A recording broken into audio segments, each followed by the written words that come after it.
একটা জায়গা আছে, বঙ্গোপসাগর পার হয়ে স্পিড বোট দিয়ে যাইতে হয়। আমরা প্রতি বছর ওইখানে মাহফিলে যাই।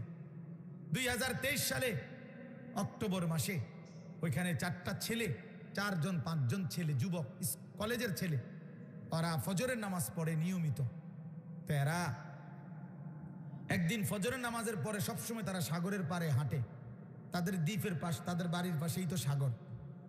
তো একদিন তারা 4-5 জনে বলতেছে নিজেরা যে দোস্ত, আমরা না হাইটা চলো ফজরের নামাজের সময় আমাদের বন্ধুদেরকে জাগাই, আরো কিছু বন্ধুদেরকে ফজরের নামাজ অভ্যস্ত করি।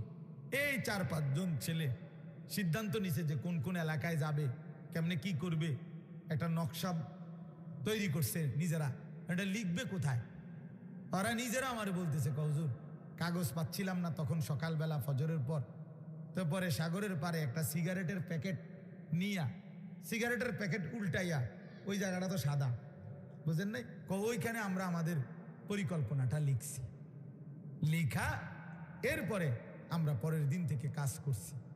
গত বছর নভেম্বরে 24 সালের 19 তারিখ আমি সেই সন্দ্বীপে মাহফিলে যাওয়ার পরে তারা আমার আগেই বলছে যে হুজুর আপনার মাহফিল রাত্রে যেখানে, মানে এই যেমন এখন মাহফিল করলাম, তো এই প্যান্ডেলেই ফজরের পরে আমগো মাহফিল, হেদের মাহফিল আলাদা, এটা ফজরের বাদে মাহফিলেই ফজরের বাদ।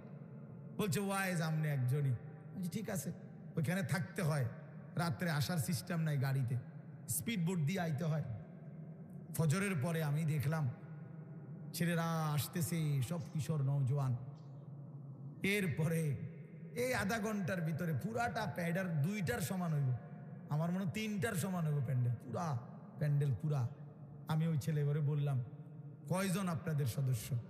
ওরা বলতেছে হুজুর এই 1 বছরের মেহনতে 4,500 ছেলে আমাদের লিস্টেড এখন ফজরের নামাজ জামাতে পড়ে।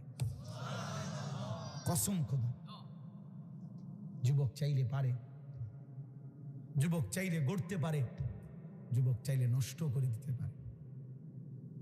নবীজির একজন 16 বছরের সাহাবী হযরত আবু বকর সিদ্দিকের আমলে যায়েদ ইবনে সাবিত, ওনাকে তিনি বলছিলেন কোরআন সংকলন করতে, কোরআন একত্র করতে। তো তিনি জিজ্ঞেস করছিলেন পারবানি এটা?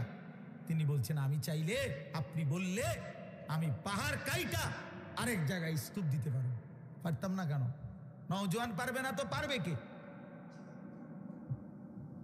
এই জন্য প্রিয় নওজোয়ান, তোমাদেরকে বলি ভাইয়া, যারা এই মাহফিল সাজাইছো ভাই, তোমাদের কাছেও যুবক ভাই অনুরোধ, ফিকির করা দরকার।